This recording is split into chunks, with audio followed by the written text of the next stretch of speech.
மாடி தோட்டம் பீர்க்கங்காய். தேவையான பொருட்கள்: குரோ பேக் அல்லது தொட்டி, அடி உயரமான இடமணல், தென்னை நார் கழிவு, மண்புழு உரம், செம்மண், வேப்பந்தூள், பஞ்சகாவ்யா, விதைகள், நீர் தெளிக்க பூவாளி தெளிப்பான், பந்தல் போடுவதற்கான உபகரணங்கள்.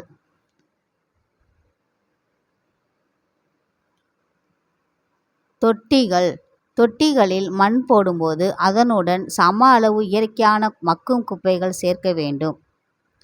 தேங்காய் நார்க்கழிவு 2 பங்கு, மாட்டு சாணம் 1 பங்கு,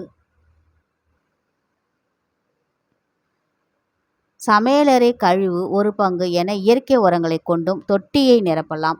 இந்த கலவை தயாரானதும் உடனே விதைக்க கூடாது. 10 நாட்கள் கழித்து விதைப்பு செய்ய வேண்டும். இது கொடி வகை என்பதால் 3 அடிக்கு மேலாக இருக்கும்படி தொட்டிகளில் மண் மற்றும் உர கலவையை நிரப்ப வேண்டும். விதைத்தல்: ஆரோக்கியமான மற்றும் நோய் தாக்காத விதைகளை தேர்ந்தெடுத்து விதைக்க வேண்டும். இது கொடி வகை என்பதால் 5 விதைகள் வரை ஊன்றலாம். வளர்ந்த செடிகளில் ஏதாவது வளர்ச்சி குறைந்து காணப்பட்டால் அந்த செடியை மட்டும் நீக்கிவிட வேண்டும்.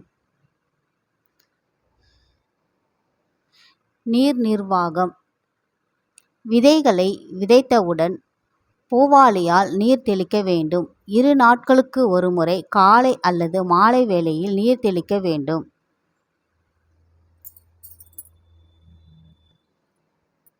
பந்தல் முறை: மாடியில் பந்தல் போடுவது எளிமையான ஒன்று ஆகும். அதற்கு 4 சாக்கில் மணலை நிரப்பி ஒவ்வொன்றிலும் ஒவ்வொரு மூங்கில் கம்பை ஆழமாக ஊன்றி மூலைக்கு ஒன்றாக 4 சாக்குகளையும் 4 மூலைகளில் வைக்க வேண்டும். அடியில் சிறு கற்களை கொண்டு மேடை போல் அமைத்து அதன் மீது சாக்கு பைகளை வைப்பது சிறந்தது. பின்னர் இதில் கயிறு அல்லது கம்பிகளை குறுக்கு நெடுக்காக கட்ட வேண்டும். இந்த பந்தலில் கொடிகளை படரவிடக் கூடாது. உரங்கள்: வீட்டு சமையலறை கழிவுகளை ஒரு குழியில் கொட்டி மக்க செய்து அதனை உரமாக பயன்படுத்தலாம். இவ்வகையான உரங்களை பயன்படுத்தினால் அதற்கு மேல் வேறு உரங்கள் தேவைப்படாது. செடிகளை காக்கும் இயற்கை பூச்சிக்கொல்லியான வேப்ப எண்ணெயை மாதம் ஒரு முறை தெளிக்க வேண்டும். வேப்ப இலைகளை சேமித்து நன்கு காய வைத்து தூள் செய்து கொள்ள வேண்டும். இந்த தூளை செடி ஒன்றுக்கு 1 பிடி வீதம் செடியின் வேர் பகுதியில் போட்டு கிளறிவிட வேண்டும். இதுவே அடி உரமாகவும் பூச்சிக்கொல்லியாகவும் செயல்படும்.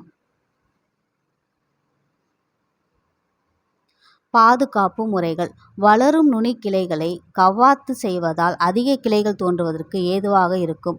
15 நாட்களுக்கு ஒரு முறை கழிவுகளை கிளறுவதால் கீழுள்ள கழிவுகள் மேலும் மேலுள்ள கழிவுகள் கீழும் செல்வதால் கழிவை மக்க செய்யும் நுண்ணுயிர்களின் செயல்பாடு துரிதமாக இருக்கும். பூச்சி தாக்குதலை தவிர்க்க வாரம் ஒரு முறை வேம்பு பூச்சி விரட்டியை 2 மில்லி என்ற அளவில் 1 லிட்டர் நீரில் கரைத்து மாலை வேளையில் செடிகளின் மேல் தெளிக்க வேண்டும். பஞ்சகாவ்யா 50 மில்லி என்ற அளவில் 1 லிட்டர் நீரில் கரைத்து பைகளில் ஊற்ற வேண்டும். இது சிறந்த நோய் தடுப்பானாக செயல்படும். அறுவடை: இது 2 முதல் 3 மாதம் வரை பயன் தரும்.